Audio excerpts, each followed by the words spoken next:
अस्सलाम वालेकुम friends, welcome back to top smarties. Drama serial Hasrat. आखिरकार इस आदमी के हत्थे जो बच्चे चढ़े तो उसके दिल में भी लालच आ गया। अनाम की रकम लेने की खातिर बच्चों को पुलिस स्टेशन ले जाता है, जहां पर पुलिस वाले अब अरहम को कॉल करते हुए बुलाते हैं और कहने लगे कि बच्चे आपके साथ जाना नहीं चाहते। अरहम जब पुलिस स्टेशन जाता है तो काफ़ी शर्मिंदा होता है, लेकिन फिर जैसे तैसे वो बच्चों को ले ही आता है। बच्चों की यही डिमांड कि मामा और पापा साथ रहेंगे तो हम इनके साथ रहेंगे, वरना नहीं। बच्चे घर आए तो काफ़ी खुश हैं, क्योंकि सनाया अरहम के घर में ही मौजूद थी। बच्चों की खुशी की खातिर तो सनाया कुछ भी कर सकती है। बच्चे सनाया के गले लगकर काफ़ी मुतमईन हैं और सनाया बहुत रोती है कि बच्चों के बगैर तो उसका कोई भी नहीं।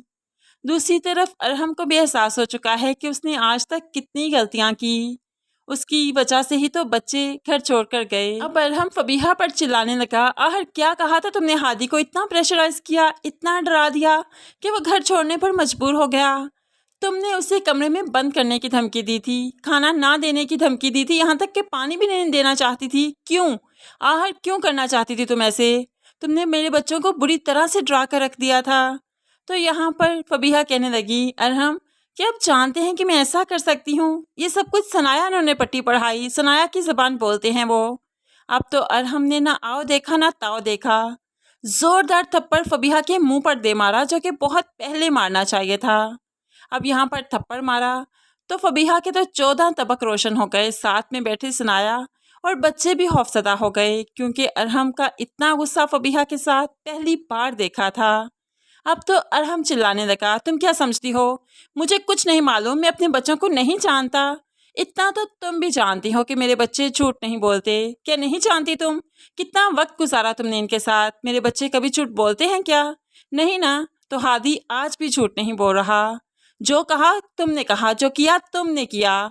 अब यहाँ पर फबीहा तो अरहम को देखती रही और अरहम भी हुक्मन कह देता है, निकल जाओ मेरे घर से, तुम्हारी शक्ल देखना नहीं चाहता। तुम्हारी वजह से मेरे बच्चे घर छोड़कर चले गए, ये कैसे बर्दाश्त कर सकता हूँ मैं। अब यहाँ पर फबीहा लाख मिन्नतें करेगी, लेकिन अरहम इसे जो धक्का देगा तो यहाँ पर फबीहा का बच्चा भी ज़ाया हो जाएगा और फिर फबीहा को घर छोड़कर भी जाना होगा। ये वो वक्त है जब फरहीन और हमज़ा का निकाह हो चुका होगा, दोनों एक दूसरे के हो चुके हैं और साथ ही साथ में हानिया की बारात भी आ चुकी है। फरहीन बहुत अच्छे से तैयार होकर अपनी नंद की बारात का इस्तकबाल करने के लिए खड़ी है। अब यहाँ पर फरहीन को तो उसका जीवन साथी मिल गया, सनाया और अरहम भी एक हो गए। अकेली कौन रह गई? फबीहा, जिसने अपनी हसरतों की वजह से दूसरों का घर उजाड़ना चाहा, तो उसकी हसरतें हसरतें ही रह गई, जो कभी पूरी नहीं होंगी।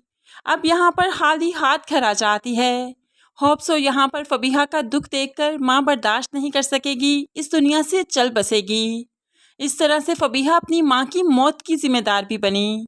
फबीहा तो जैसे पागल हो जाएगी, आखिर में इसे पागल ही दिखाया जाएगा। जबकि सनाया और अरहम एक अच्छी लाइफ गुजारते हुए हमें दिखाए जाएंगे, जो कि अपने बच्चों की वजह से काफ़ी खुश हैं, माजी को भूल चुके हैं, ज़िंदगी में आगे बढ़ चुके हैं और उनके बच्चे और वो एक अच्छी लाइफ गुजार रहे हैं। बेशक पेरेंट्स की लड़ाइयाँ बच्चों के छोटे जहनों पर बहुत बुरा असर डालती हैं, तो पेरेंट्स को भी चाहिए कि बच्चों के सामने ऐसा माहौल क्रिएट ना करें कि बच्चे बेजार होने लगें, बागी हो जाएं। यही सब कुछ हमें इस ड्रामे में दिखाया गया, जो कि काफ़ी खूबसूरती से प्रेजेंट किया गया।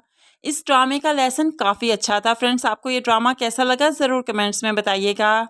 मज़ीद वीडियोस के लिए चैनल को सब्सक्राइब करके साथ बेल नोटिफिकेशन ज़रूर प्रेस कीजिए, ताकि आने वाली हर वीडियो आप बहुत आसानी से देख सकें। दुआओं में याद रखिएगा, अपना बहुत सारा ख्याल रखिएगा। नई वीडियो तक के लिए अल्लाह हाफिज़।